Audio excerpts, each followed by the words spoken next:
అమ్మా, నువ్వైతే బరువు తగ్గావు, మళ్ళీ పెరగలేదు. కానీ మా ఫ్రెండ్ వాళ్ళమ్మ మాత్రం బరువు తగ్గి మళ్ళీ పెరిగారు. ఎందుకు? అది చాలా మందికి కామన్ బాబు.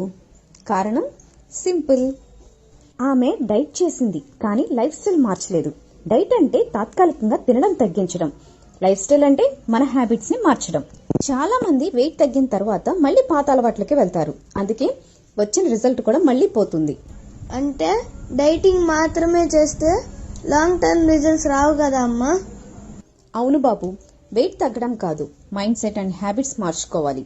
Food, water, sleep, activity, coach support, ఇవే మెయిన్ పిల్లర్స్. ఈ చేంజెస్ అనేవి ఇండివిడ్యువల్ గా చేయటం అనేది కొంచెం కష్టంగా అనిపిస్తుంది.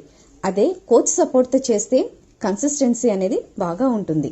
అదే రీజన్ కదా నువ్వు లాంగ్ టర్మ్ రిజల్ట్స్ మెయింటైన్ చేస్తున్నావు అమ్మా. వెయిట్ లాస్ ఈజీ, కానీ వెయిట్ స్టేబిలిటీ అనేది ఒక ఆర్ట్.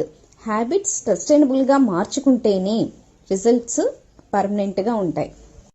అంటే వెయిట్ తగ్గడం కాదు, లైఫ్ స్టైల్ మారడం అసలు గోల్ కదా? Exactly. Temporary diets give results, sustainable habits keep results. మార్పు కావాలి అంటే డైట్ కాదు, లైఫ్ స్టైల్ మార్చుకోవాలి. అమ్మా, నేను నీ గ్రూప్లో జాయిన్ అవుతాను హెల్దీగా అవడానికి.